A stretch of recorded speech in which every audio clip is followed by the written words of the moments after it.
Sir bhaji గారు, అది sir ఒక్క ఒక్క పదమైనా సరే సవ్యంగా ఉందా సార్? అసలు దాన్ని మళ్ళా వైసీపీ ప్రతినిధి గారు అలా సపోర్ట్ చేస్తారని నేనైతే ఊహించలేదు. ఆయన మొదట ఖండిస్తూనే మొత్తం కూడా ఆయన అన్నదంటే తప్పేలేదు, అందరికీ తెలుసు అంటున్నారు. అసలు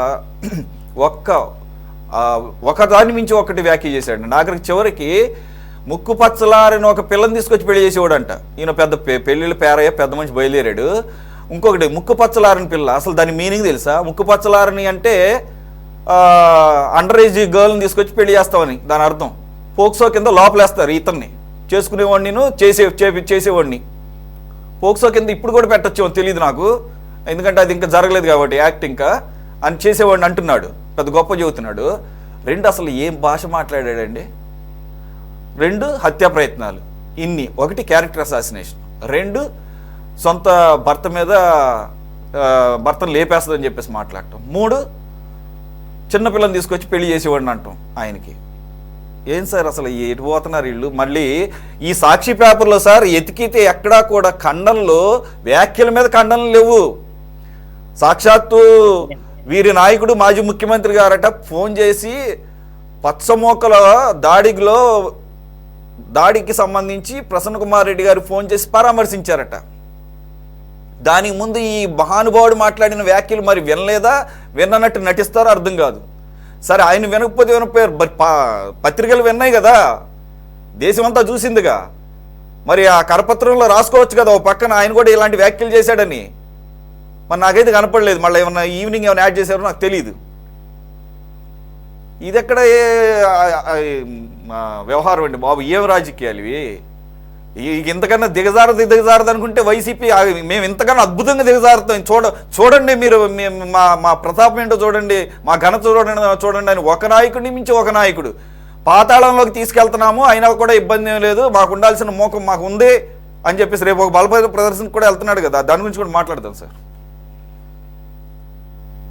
సురేష్ గారు, ముందుగా మీకు అట్లాగే ప్యానల్లో పాల్గొంటున్న మిత్రులకి అందరికీ కూడా శుభ సాయంత్రం, నమస్కారం. ఇప్పుడు వైఎస్ఆర్సిపి యొక్క విధానం కానివ్వండి, వాళ్ళు అనుసరిస్తున్న పద్ధతులు కానివ్వండి, అసలు వీళ్ళు రాజకీయ పార్టీ అనేది రాజకీయ స్పృహ ఉందా, వీళ్ళకి అవగాహన ఉందా అనేది అనుమానం కలుగుతా ఉంది. ఎందుకంటే ఆయన నల్లపురెడ్డి, మరి ఆయన ప్రసన్న కుమార్ రెడ్డి గారు 6 సార్లు ఎమ్మెల్యే గెలిచాడు. వాళ్ళ నా తండ్రి గారు శ్రీనివాసులు రెడ్డి గారు 3 సార్లు గెలిచాడు, ఎంపీగా కూడా చేసినట్టు నాకు గుర్తుంది. అతనికి ఒక మంచి పేరుంది వాళ్ళ తండ్రి గారికి, నల్లపురెడ్డి శ్రీనివాసులు రెడ్డి గారు సౌమ్యుడిగా. ఈయన ఇంత దిగజారి మాట్లాడతాడని ఎవరు ఊహించలేదండి. నేను చూసి పత్రికలో నివ్వెరపోయాను. ఇంత అనుభవశాలి అయి ఉండి, రాజకీయాల పట్ల ఇంత అవగాహన ఉండి, 30 సంవత్సరాల పాటు 40 సంవత్సరాల రాజకీయ జీవితాన్ని అనుభవించిన వ్యక్తులు కొంచెం కూడా స్పృహ ఉండదా? ఎందుకు ఇంత దిగజారిపోయి మాట్లాడుతూ ఉన్నారు? అసలు వైసీపీ డిఎన్ఏలోనే ఏదో తేడా ఉందా అనేది నాకు అర్థం కాకుండా ఉంది. నేను ఆశ్చర్యపోయాను. నేను ఆయన వ్యాఖ్యలు చాలా మహిళా లోకానికి చాలా అవమానకరంగా తలదించుకునేటట్లుగా ఉన్నాయి. ఇప్పుడు ఆవిడ జీవితం ఏంటి, ఆవిడ ప్రస్థానం, రాజకీయ ప్రస్థానం సాగింది, ఆవిడ అనవసరం. ఆవిడ ఇవాళ గౌరవప్రదమైన ఎమ్మెల్యే స్థానంలో ఉంది. ఆవిడ బహిరంగంగానే చెప్పింది. గతంలో నేను చంద్రశేఖర్ రెడ్డి గారి సోదరుడిని హర్షవర్ధన్ రెడ్డిని మ్యారేజ్ చేసుకున్నాను. నేను సెకండ్ మ్యారేజ్గా అతనితో సరిపడక చనిపోయిన తర్వాత నేను సెకండ్ మ్యారేజ్ తను చేసుకుంటున్నాను బహిరంగంగా సభలోనే చెప్పింది ఆవిడ క్లారిటీగా. ఈవిడ యొక్క వ్యక్తిత్వ హననాన్ని, క్యారెక్టర్ని అసోసియేషన్ చేయడం హక్కు ఇతనికి ఎవరికి ఇచ్చారని ప్రసన్న కుమార్ రెడ్డి గారికి. ఆయన యొక్క స్టేట్మెంట్ బహిరంగ సభలో ఆయన స్టేట్మెంట్ని సుమోటోగా తీసుకొని ఆయన వ్యాఖ్యల్ని చాలా సెక్షన్స్ పెట్టచ్చు. ఒకటి, ముక్కుపచ్చలారని బిడ్డను తెచ్చి ఒక మైనర్ బాలికను తెచ్చి పెళ్లి చేసేవాడిని కదా అనే వ్యాఖ్య, దాని మీద కేసు పెట్టచ్చు. అట్లాగే ఇంకా ఇతరితర మహిళల్ని కించపరిచే విధమైన వ్యాఖ్యానాలు, క్యారెక్టర్ అసోసియేషన్ చేసే విధానం, పరువు నష్టం కేసులు పెట్టచ్చు. ఇమీడియట్గా ఆయన్ని అరెస్ట్ చేసి లోపల వేయాల్సిన పరిస్థితి. మరి ఎందుకని కూటమి ప్రభుత్వం ఇంకా మీనమేషాలు లెక్కేస్తుందో, పోలీసు వ్యవస్థ ఏం చేస్తుందో నాకైతే తెలియదు. కానీ అంత ఘోరాతి ఘోరంగా మాట్లాడిన రాజకీయ నాయకుడు, ఇంత అనుభవం ఉన్న రాజకీయ నాయకుడు ఈ మధ్య కాలంలో నేను ఎప్పుడు చూడలేదండి, వినలేదు కూడా. ఇప్పుడు యాక్చువల్గా చూస్తే ఆయన వ్యాఖ్యానాల్లో మరి ఏం మాట్లాడండి సీను, ఆయన ఏం మాట్లాడాడు? ప్రసన్న కుమార్ రెడ్డి చంపేస్తుంది, నిన్ను కూడా చంపేస్తుంది నిద్రలో, నువ్వు కూడా 2 సార్లు మర్డర్ అటెంప్ట్ అయింది నీ మీద అన్నారు. ఈ వ్యాఖ్యల మీద ఆయన్ని తీసుకెళ్లి ఎవరు అటెంప్ట్ మర్డర్ చేయబోయారు, ఎవరు మర్డర్ చేస్తున్నారు, మర్డర్ స్కెచ్ ఎవరు వేస్తున్నారు, వైసీపీ వాళ్ళు వేస్తున్నారా లేకపోతే ఎవరు వేస్తున్నారు అనేది పోలీసులు తేల్చాల్సిన అవసరం ఉంది. ఇంకొకటి ఏంటంటే, అసలు ఈయనకి ఎవరిచ్చారండి ఇంత ఘోరాతి ఘోరమైన లాంగ్వేజ్ మాట్లాడే అధికారం? ఈయనకి ఎవరిచ్చారు? ఈయనకి హక్కే ఉంది? ఈయన ఇదే భాష, ఇదే మాటలు ఏదైతే ఉందో మరి వాళ్ళ కుటుంబ సభ్యులు వినిపించగలుగుతారా? వింటారా? విని సమర్థిస్తారా? మధుసూదన్ రెడ్డి గారు ఎలా సమర్థిస్తున్నారో నాకు అర్థం కాలేదు. ఆయన పార్టీలో పనిచేయచ్చుగాక, వైసీపీ పార్టీలో ఉండొచ్చుగాక, కానీ ఆయనకు ఒక వ్యక్తిత్వం, ఒక మనిషిగా, ఒక గౌరవప్రదమైన సమాజంలో మనిషి వ్యక్తిగా ఇలాంటి వ్యాఖ్యలు సమర్థిస్తే ఆయన కూడా ఇచ్చేస్తారు బజార్ రేపు వెళ్ళిన తర్వాత. ఆయన కుటుంబ సభ్యులు కూడా ఇచ్చేస్తారు. ఎందుకంటే ఎప్పుడు కూడా తప్పును తప్పుగానే మనం ఖండించాల్సిన పరిస్థితి ఉంది. ఎంత రాజకీయాల్లో పార్టీలు కొమ్ము కాసినప్పటికీ కూడా ఘోరాతి ఘోరమైన లాంగ్వేజ్ మాట్లాడాడు. పైపెచ్చు ఆయన అది వదిలేసి ఇంటి మీద దాడి చేశారు, కారుని ధ్వంసం చేశారు, ఇవన్నీ ఎవరిచ్చారు, కేసు పెట్టచ్చు కదా అని మాట్లాడతారు. ఇప్పుడు మన ఇళ్లలోనే ఏదన్నా ఇట్లాంటి మ్యాటర్ జరిగితే మనం తీరిగ్గా వెళ్ళి పోలీస్ స్టేషన్లోకి వెళ్ళి కంప్లైంట్ ఇచ్చి పోలీసులు వెళ్ళి చేసేదాకా వెయిట్ చేస్తామా? మీరు ఎట్లా చేశారు? పట్టాభి గారు కామెంట్ చేస్తే, ఏదో భోషడీకి అని కామెంట్ చేస్తే ఆయన ఇంటి మీద దాడి చేశారా? వెళ్ళి ధ్వంసం చేశారా? వాహనాలు బద్దలు కొట్టారా? ఇంట్లో ఆడవాళ్ళని పిల్లల్ని కూడా భయభ్రాంతులకు గురి చేశారా? అట్లాగే పార్టీ ఆఫీస్ మీద వెళ్ళి మొత్తం విధ్వంసం సృష్టించారు కదా, మీరు ఎందుకు కేసులు పెట్టలేదు ఆ రోజు తీరిగ్గా మీరు ఆయన ఏదో మాట్లాడాడని చెప్పేసి ఆయన మీద పోలీస్ స్టేషన్లో కేసు పెట్టకుండా మీరెందుకు పార్టీ ఆఫీస్ మీద దాడి చేశారు? మీరెందుకు ఆయన ఇంటి మీద దాడి చేశారు? మీకెందుకు లేదు ఆ స్పృహ, ఆ సంస్కారం మీకెందుకు లేదు ఆ రోజు? ఇవాళ ఎందుకు అడుగుతున్నారు మీరు? ఎవరు కూడా ఆ రకంగా మాట్లాడరు. మాట్లాడితే ఎవరికైనా సహజంగా ఆవేశాలు వస్తాయి, ఆవేశం పడతారు. కార్యకర్తలు ఉంటారు, ఆవిడికి అభిమానులు ఉంటారు, ఆవిడికి మనుషులు ఉంటారు, వాళ్ళు ఊరుకుంటారా? కాబట్టి అది సమర్థనీయం కాకపోయినా ఆ దాడులు ఇంటి మీదకి వెళ్ళి సమర్థనీయం కాకపోయినప్పటికీ కూడా ఈయన చేసిన వ్యాఖ్యానాలు అంత భయంకరంగా ఉన్నాయి. మామూలుగా ఏ సంబంధం లేని మనకే కడుపు మండుతా ఉంది, రక్తం మరుగుతా ఉంది ఆ మాటలు వింటే. ఇంత జుగుప్సాకరంగా అసహ్యంగా ఎలా మాట్లాడగలుగుతారు అని. అలాంటిది ఆవిడని అభిమానించే ఆవిడ కార్యకర్తలు, ఆవిడ గౌరవప్రదమైన ఎమ్మెల్యే, అట్లాగే ఒక ఎంపీ భార్య ఆవిడ, అంతేకాదు ఆవిడ అక్కడ చాలా ప్రజాసేవల్లో కూడా ఉన్నారు. ఆ కుటుంబం వాళ్ళు ప్రజాహిత కార్యక్రమాలు అనేకం చేస్తున్నారు సొంత డబ్బులు ఖర్చు పెట్టి. ఒక శాసనసభ్యురాలుగా, పార్లమెంట్ సభ్యుడిగా కాకుండా ఆయన ప్రభాకర్ రెడ్డి గారి పేరు మీద ఒక ట్రస్ట్ ద్వారా మంచినీటి సరఫరా కానివ్వండి, సొంత ట్యాంకుల ద్వారా, అట్లాగే కంటి వైద్యం, వాళ్ళ కళ్ళకి వైద్యం ఫ్రీగా అందించడం, అనేకమైన సంక్షేమ కార్యక్రమాలు, ప్రజల్ని చక్కగా సొంత బిడ్డల్లాగా చూసుకునే పరిస్థితుల్లో వాళ్ళు ప్రజాభిమానాన్ని పొందారు. ఇవాళ ప్రజలకు అదే కావాలి. ఒక ప్రజాప్రతినిధిగా ఉన్నప్పుడు ప్రజల అవసరాలని తీర్చుతున్నారు వాళ్ళు. ప్రజాభిమానాన్ని పొందినప్పుడు ఒక ప్రాతినిధ్యం వహించే ఎమ్మెల్యే మీద ఈ రకమైన అసహ్యకరమైన మురికి భాష వాడి మాట్లాడితే ఊరుకుంటారా? అభిమానులు ఊరుకోరు కదా. అదే జరిగింది. దాని మీద ఉంటాయి తర్వాత చట్టపరమైన తీసుకోవచ్చు, నేను కాదంటలేదు, తీసుకోవాలి కూడా. కానీ పరిస్థితుల్ని ఆ రకంగా క్రియేట్ చేసింది ఎవరు? అంతకుముందు పూర్వపరాలు ఏంటి? అంతకుముందు ఏం జరిగింది? ఈయన అవినీతి పరుడు అని చెప్పింది ఆవిడ, విమర్శించింది. అవినీతి పరుడు, అతను చాలా అక్రమాలు చేశాడని చెప్పింది. అది రాజకీయ విమర్శ. నువ్వు కూడా రాజకీయంగా చెయ్యి.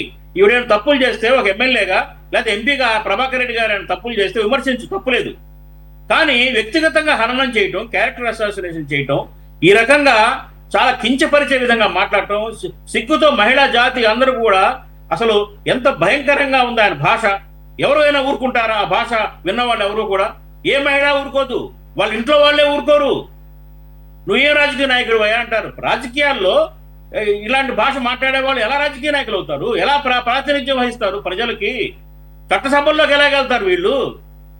కాబట్టి అందరూ సభ్య సమాజం అంతా కూడా ప్రసన్న కుమార్ రెడ్డి మాట్లాడిన మాటను ఖండించి తీరాలి. ఆయన మీద చట్టపరమైన చర్యలు తీసుకోవాలి. అలాగే ఏంటంటే రేపు జరగబోయే పర్యవసానాలకు కూడా ఆయనే బాధ్యత వహించాలి. ఇవాళ ఆయన ఏదో మాట్లాడేశాను, నేనేదో అయిపోయింది, మేమందరం బంధువులే కాదు, నువ్వు మాట్లాడింది బహిరంగ సభలో మాకెవరికి తెలియని అనేక అంశాలు నువ్వు వెల్లడి చేసావు ప్రపంచానికి. అది తప్పు కాదా? ఆయన అంటారు మధుసూదన్ రెడ్డి గారు ఇందాక అందరికి తెలిసిందే అని. ఏం తెలిసింది అందరికి? ఏం తెలుసండి? ఎవరికి తెలుసు? ఏం తెలుసు? ఆ తెలిసింది అక్కడితో సమాప్తం. ఇవాళ ప్రపంచానికి తెలియజేశారు, లక్షల కోట్లాది మందికి వెల్లడి చేశాడు. ఒక మహిళ యొక్క మర్యాదని ఈ రకంగా దిగజార్చడం తప్పు కాదా? తప్పు కాదా చెప్పండి. కాబట్టి మధుసూదన్ రెడ్డి గారు ఆయన యొక్క వ్యాఖ్యానాలను ఈ డిబేట్ లో ఆయన మాట్లాడిన విధానాన్ని నేను ఖండిస్తా ఉన్నాను. అది కరెక్ట్ కాదు, మనం సమర్థించాల్సిన అంశం కాదు ఇది. ఎవరైనా కానీ, ఏ పార్టీ వాళ్ళైనా కానీ కాక మహిళల్ని సమాజంలో ఏ రకంగా వెళ్తుంది, రాజకీయాలు ఏ రకంగా తీసుకెళ్తున్నారండి? మీరు పర్సనల్ గా ఏమైనా ఉంటే పర్సనల్ గా మాట్లాడుకోవాలి ఇళ్లలో. మీరు రాజకీయ సభలోకి వెళ్ళి మహిళల్ని అవమానపరిచే విధంగా అసభ్యకరంగా మాట్లాడి ఈ రకంగా చేస్తే ఏమని మెసేజ్ వద్దాం అనుకుంటున్నారు? మీరు ఏ రకంగా ముఖం పెట్టుకొని ప్రజల్లోకి వెళ్తారు? ఏ సమాధానం చెప్తారు జగన్మోహన్ రెడ్డి గారు? ఆయన ఇమ్మీడియట్ గా మహిళకు క్షమాపణ చెప్పించాల్సింది పోయి నేను అదే మాటలు కట్టుబడి ఉంటాను అని ఆయన మాట్లాడే మాటలు అహంకారానికి నిదర్శనం కాదా? ఆవిడ చెప్పింది, ఆవిడ చాలా మర్యాదగా చెప్పింది, మా కార్యకర్తలు దాడి చేయడం తప్పే, నేను ఖండిస్తున్నాను అని చెప్పింది. ఆ మాత్రం సంస్కారం లేని మనిషి ఈవిడ యొక్క సంస్కారం గురించి, ఈవిడ యొక్క క్యారెక్టర్ గురించి, ఈవిడ గురించి ఏం మాట్లాడే హక్కు ఉంటుందండి అతనికి? He is not at all a politician. మతి భ్రమించి మాట్లాడా, గతి తప్పి మాట్లాడారా నాకు అర్థం కావట్లేదు. దీన్ని నేను తీవ్రంగా మా కాంగ్రెస్ పార్టీ తరపు నుంచి వీళ్ళ యొక్క దురాగతాలు కానీ ఇవన్నీ కూడా చాలా తప్పుడు మార్గంలో వైసీపీ వెళ్తుంది. ఇది కేవలం ఏంటంటే ఒక శాంతి భద్రతలకు విఘాతం కలిగించే కుట్రలో భాగంగానే చూడాలి. ఈయనేదో మాట్లాడితే వాళ్ళు ఏదో చేశారు, ఆంధ్రప్రదేశ్ లో శాంతి భద్రతలు లోపించినాయి, ప్రభుత్వం ఫెయిల్ అయిపోయింది అనే ఒక మెసేజ్ ని సమాజానికి ఇచ్చే ఒక కుట్రలో భాగంగానే ఇవన్నీ జరుగుతూ ఉన్నాయి. చూడండి వరుస సంఘటనలు ఎలా వస్తున్నాయో. ప్రతి అంశంలో కూడా డిస్ప్యూటెడ్ ఇష్యూస్ నే రేజ్ చేస్తుంది వైసీపీ. కారణం ఏంటంటే రాష్ట్రంలో అనిశ్చిత పరిస్థితులు, శాంతి భద్రతలు పోయినాయి, ప్రభుత్వం ఫెయిల్ అయింది అనే ఒక మెసేజ్ ఇవ్వటం కోసం కుట్ర చేస్తూ మాట్లాడుతున్న మాటలుగానే ఇవి కనిపిస్తా ఉన్నాయి. లేకపోతే అంత బహిరంగ సభలో మాట్లాడాల్సిన అవసరం లేదు, ఆ రకంగా మాట్లాడాల్సిన అవసరం లేదు. ఆవిడ ఇవాళ ఎన్నో సంవత్సరాల నుంచి పాలిటిక్స్ లో ఉంది ఆవిడ. ఒక్క నిమిషం బాజీ గారు, మధుసూదన్ రెడ్డి గారు బయట మొత్తం విన్నారు కదా ఇందాకడ. అలాగే నేను విన్నంత వరకు ఇద్దరు భార్యాభర్తలు గతంలో మీ వైసీపీ పార్టీలోనే ఉన్నారుగా, వైసీపీలోనే ఉన్నారుగా. మరి ఉన్నప్పుడు నేను విన్నది ఏంటంటే 2019 ఎలక్షన్స్ అప్పుడు ఇదే నల్లపురెడ్డి ప్రసన్న కుమార్ రెడ్డి గారు ఈ భార్యాభర్తల దగ్గరికి వెళ్ళి ఆయన ఆర్థిక పరిస్థితి బాగోకపోతే అప్పుడు కంటెస్ట్ చేయడానికి ఆర్థిక సహాయం కూడా తీసుకున్నారని చెప్పేసి ఆయనే చెప్పారని చెప్పేసి కూడా నేను వింటున్నా. అంటే నాకు తెలియదు, నేను ఇప్పుడు మొత్తం వింటున్నా. నేను ఇప్పుడు కూడా ప్రభాకరన్న గాని ఎమ్మెల్యే గారి మీద ఉన్నటువంటి రిలేషన్ ని మేము తప్పుపట్టట్లేదు, వాళ్ళని తప్పుపట్టే పరిస్థితి లేదు. ఈ రోజు వాళ్ళు ఉన్నతమైన స్థానంలోనే ఉన్నారు, 10 మందికి సాయం చేసే స్థితిలోనే ఉన్నారు, 10 మందికి సాయం చేస్తున్నారు నెల్లూరు జిల్లాలో. దాన్ని మేము ఎవరూ కూడా పార్టీ పరంగా కానీ లేకపోతే నా స్వయంగా కానీ మేము తప్పుపట్టే పరిస్థితిలో లేదు. కాకపోతే ఇటువంటి వ్యాఖ్యలు చేసినప్పుడు చట్టపరమైనటువంటి చర్యలు తీసుకోండి. అందులోనూ అక్కడ చేసినటువంటి వ్యాఖ్యలు అన్నీ కూడా ఆయన జీవితంలో సంభవించినట్టువే. ఆ సంభవించినటువంటి వ్యాఖ్యలు ఏమీ కూడా తప్పని చెప్పట్లేదు, ఎన్నో ఉంటాయి. వాల్మీకి కూడా బోయేవాడు, దొంగ కూడా వాల్మీకి అయ్యాడు. వాల్మీకిని మనం తప్పట్టడానికి లేదు. ఇప్పుడున్నటువంటి పరిస్థితుల్లో వాళ్ళిద్దరూ ఏ విధంగా ఉన్నారు, హ్యాపీగా ఉన్నారు, ప్రజా జీవితంలో వాళ్ళు 10 మందికి సహాయపడుతున్నారు, దాన్ని తప్పు చెప్పట్లేదు. కానీ ఆయన మధుసూదన్ రెడ్డి గారు అక్కడ కూడా మీరు తప్పుదోవ పట్టిస్తున్నారు. మీరు ఇప్పుడు ఉన్న ప్రెసిడెంట్ వాళ్ళ ఇద్దరు రిలేషన్ మధ్య కూడా కామెంట్ చేశాడు కదా, ఆయన మీద హత్యా ప్రయత్నం జరుగుతుంది, 2 సార్లు జరిగింది, ఆవిడ జాగ్రత్తగా ఉండాలి, నిద్రలో చంపేస్తారు అన్న, మీరు జాగ్రత్తగా ఉండండి, మీరు వేల కోట్ల రూపాయలు ఉన్నాయి అంటే ఈయన దృష్టి ఆయన వేల కోట్ల మీద పడిందేమో. మరి లేకపోతే ఈయన ఏమైనా ప్లాన్ చేస్తున్నాడని చెప్పాలి. ఇంకా సార్ అన్ని మాటలు కరెక్ట్ అని చెప్పట్లేదు సార్. 1-2 మాటలు తప్పుడు మాటలు ఉంటాయి, వాటికి చట్టపరమైనటువంటి చర్యలు తీసుకోవాల్సిన అవసరం ఉంది. తీసుకోండి. ప్రసన్న కుమార్ రెడ్డి గారిని చట్టపరంగా మీరు కంట్రోల్ చేసి చట్టపరంగా గురి శిక్ష కూడా ఏంటి పార్టీకి ఎవరు దాన్ని చట్టపరంగా మీరు ఏదైనా తీసుకోండి. దీన్ని అనైతికంగా ఒక అప్రజాస్వామికంగా మూకుమ్మడిగా దాడి చేసి మూకులు ఈ విధంగా ఒక ఎమ్మెల్యే ఎక్స్-ఎమ్మెల్యే ఇంటిని ఆ విధంగా దారుణంగా ఆ విధంగా చేయడం, కారును ఆ విధంగా తిప్పేట్టుగా చేయడం ఎంత ఆ ప్రతీకారమైనటువంటి చర్యలు మీరు మనం ఒకసారి ఆలోచించాలి. ఇటువంటి చర్యలు ఖచ్చితంగా ఖండించాలి. ఓకే, దాన్ని చట్టపరంగా చర్యలు ఎలాగో తీసుకుంటారు, లేదా అట్లాంటి జరిగితే ఖండిస్తారు. ఆవిడ కూడా స్వయంగా ప్రశాంత్ రెడ్డి గారే ఖండించారు. కానీ అడ్డగోలు వ్యాఖ్యలు చేసేసి కార్యకర్తలు ఏమీ కూడా ప్రతిస్పందించకూడదు అని చెప్పేసి ఎంతవరకు అందులో మీరు చెప్తారు వైసీపీ వాళ్ళు. మళ్ళా నేను రీఇటరేట్ చేయను, బాజీ గారు అన్నారు, నేను గుర్తు చేశాను. ఒక్క మాట అది కూడా అన్నది ఒక్క నిమిషం పట్టాభి గారు ఆ రోజు అన్న మాట కూడా జగన్మోహన్ రెడ్డి గారిని కాదు, అక్కడ ఉన్నటువంటి తాడేపల్లి పాలేరు ప్రతిసారి ఆ మాట ఆయనే అంటాడు. అది ఎవరిని ఉద్దేశించి ఆయన కూడా మళ్ళీ తర్వాత ఎన్నోసార్లు చెప్పాడు. అది సజ్జల రామకృష్ణారెడ్డిని ఉద్దేశించి నేను అన్న మాట. సజ్జల రామకృష్ణారెడ్డి గారు అన్న మాటని మీరు కావాలంటే వినండి వెళ్ళి. అది జగన్మోహన్ రెడ్డి గారిని కాదు,